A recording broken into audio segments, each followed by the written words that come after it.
அஸ்ஸலாமு அலைக்கும் வரஹ்மத்துல்லா.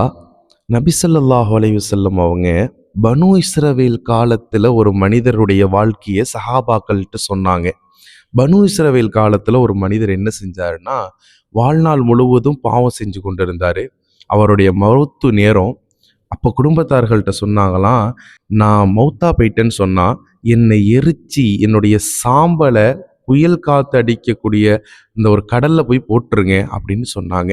அதேபோல் அவர் மரணம் அடைந்தார். அடைந்ததற்கு பின்னால் அவர்கள் குடும்பத்தார்கள் அவர் சொன்னபடியே செய்தார்கள்.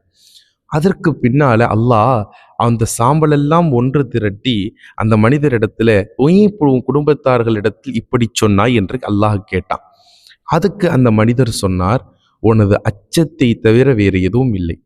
நான் இவ்வளவு வாழ்நாள் முழுவதும் பாவம் செஞ்சிருக்கேன், நீ என்னை எப்படி தண்டிச்சிடுவியோ என்ற பயத்தில் தான் நான் என் குடும்பத்தார்கிட்ட இப்படி சொன்னேன் அல்லாண்டு அந்த மனிதர் சொன்ன உடனே அல்லாஹ் அவரது பாவத்தை மன்னித்தான் என்று நபிகள் நாயகம் ரசூல் ஸல்லல்லாஹு அலைஹி வஸல்லம் அவர்கள் சொல்லுவார்கள்.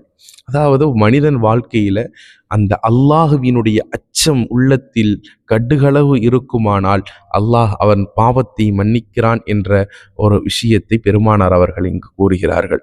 அல்லாஹுவின் அச்சத்தோடு பாவ மன்னிப்பு கேட்டு தௌபா பெற்று இறைவனின் பொருத்தத்தோடு வாழ்வதற்கு ரப்புல் ஆலமீன் நம் அனைவர்களுக்கும் தௌஃபீக் செய்வானாக. நாம் மரணித்து எப்படி மரணித்தாலும் அல்லாஹ் நம்மை உயிர்ப்பிப்பான் என்பதையும் இந்த ஹதீஸ் மூலமாக கூடுதலாக நமக்கு உணர்த்துகிறார்கள். அல்லாஹ் ரப்புல் ஆலமீன் வாழும் காலங்களில் இறைவனை அஞ்சி வாழக்கூடிய நன்மக்களாய் நம் அனைவர்களையும் ஆக்கி அருள் புரிவானாக. அஸ்ஸலாமு அலைக்கும் வரஹ்மத்துல்லாஹி வபரகாத்துஹு.